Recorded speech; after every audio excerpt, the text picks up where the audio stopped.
Ok, me pidieron que hablara de esto y honestamente dudé mucho en hacerlo, pero también comprendí que quien no conoce su historia está condenado a repetirla. ¿Y por qué lo digo? Porque en algún momento Emilio Azcárraga, padre, dueño de Televisa, dijo: palabras más, palabras menos. Nosotros tenemos el compromiso de hacer programas y generar contenido jodido para un pueblo muy jodido, para un pueblo que no va a salir de jodido, para los jodidos. Y quizás muchos jóvenes no conocen la historia de esta persona, por lo tanto, quizás no tengan conciencia de cómo quieren seguir manipulando a los mexicanos. Les platico.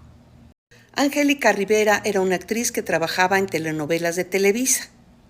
En esa época no había internet, no había YouTube, no había TikTok. O sea, la única manera que los mexicanos podrían informarse de algo era la televisión. La única manera en que los mexicanos podrían divertirse era la taravisión. Taravisión para jodidos. En esa época el país tenía muchos problemas de violencia, muchos problemas de carencias, muchos problemas que rebasaban a los mexicanos. ¿Qué pasó? Que en ese entonces surgió un candidato bien guapito, bien guapito. De hecho, si le preguntaban a muchas mujeres de esa época por quién iban a votar, ellas decían que por Peña Nieto, porque estaba bien chulito. Vamos, le gritaban que les hiciera hijos. Entonces, los políticos se aliaron con Televisa, sí, hicieron toda una gran telenovela y le tenían que conseguir una novia o esposa a nivel de esta chulada de tipo, del copetito. La terna estaba entre Galilea Montijo, Lucero y Angélica Rivera, que acababa de protagonizar una telenovela en donde no chulada de vieja, era toda una heroína, empoderada, justa, no, chulada de vieja. Galilea Montijo no fue elegida porque tenía una historia cuestionable. Lucero tenía una historia de un buen matrimonio con Mijares. De hecho, Lucero por mucho tiempo, si recuerdan, promocionó y apoyó al PRI. ¿Quién quedaba como candidata? Pues Angélica Rivera. Pero Angélica Rivera estaba casada por la iglesia. Eso no importaba. Para eso estaba la corrupción del Vaticano y de Norberto Rivera. Y para todos aquellos que dicen, es que la iglesia se respeta, las leyes de la iglesia se respeta. Mangos, porque cuando hay corrupción desde el Vaticano, se puede todo. Y entonces Angélica Rivera se pudo casar por la iglesia con Peña Nieto, no un cuento de hadas. Además, con esta historia de amor y con esta nueva esposa, tenían que lavarle la cara a Peña Nieto porque corría el rumor de que había desvivido a su primera esposa. Ok, en cuanto Angélica Rivera entró al poder junto con Peña Nieto, resulta que ella se deslindó del DIF y se dedicó a ser la muñequita del pastel de la presidencia. Eso sí, a todo lujo. Sus vestidos eran carísimos, sus viajes al Vaticano con toda su familia.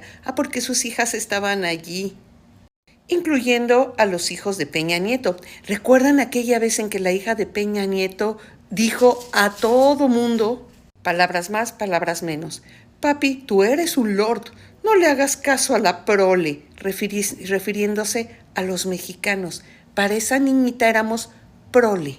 Con ese desprecio se expresaba de aquellos a los que gobernaba su padre en público, que diría en privado, pero ¿qué? En la época de Angélica Rivera, además vinieron los escándalos de la golpiza que le puso Peña Nieto, de los 43 de Ayotzinapa y de la Casa Blanca. Busquen en YouTube el video de cómo ella habló de la Casa Blanca, en donde ella supuestamente con su esfuerzo y con su trabajo consiguió una mansión de ese nivel. Finalmente, al terminar el sexenio, se divorciaron Peña Nieto y la Gaviota. Porque así le decían la Gaviota por la novela que había filmado. Dejando al país hecho literalmente trizas. Y ahora resulta que Angélica Rivera quiere regresar a las telenovelas, protagonizando una novela que ya se había hecho antes. ¿Y por qué esto es importante? porque la trama de esa telenovela efectivamente puede enganchar a muchas mujeres en la actualidad. ¿Por qué? Porque toca un tema que se tocó hace muchos, muchos años y que de verdad conmocionó. ¿A qué novela me refiero? A la novela Mirada de Mujer. Una novela que de verdad rompió esquemas. Angélica Aragón era una mujer de 50 años a la que su esposo le es infiel, la deja. Y entonces ella dice, tengo 50 años, ¿qué voy a hacer? Con todas las inseguridades de una mujer de 50 años. Una mujer así como entrada en carnes, rollicita, una mujer de 50 años. Una mujer de la que se enamora Aritech, en esa época un hombre de 30 años. Y honestamente yo dudo que Angélica Rivera esté al nivel de Angélica Aragón, con esa interpretación, vamos, hasta con esa imagen. Pero puede que se logre el milagro en las mentes que no conocen esta historia, en las mentes jóvenes que no se dan cuenta cómo van a ser manipulados nuevamente. Otra cosa que me sorprende de esta novela de Angélica Rivera es que al parecer, no tengo muy corroborado el dato, pero al parecer es producida por Epigmenio Ibarra. ¡Wow! Epigmenio Ibarra, tan defensor de la 4T o de López Obrador. Eso así como que me chocó, me impactó. ¿Será que Epigmenio está siendo obligado por contrato a seguir trabajando para Televisa? Porque no lo entiendo, de otra manera no lo entiendo, que apoya a esta corrupta.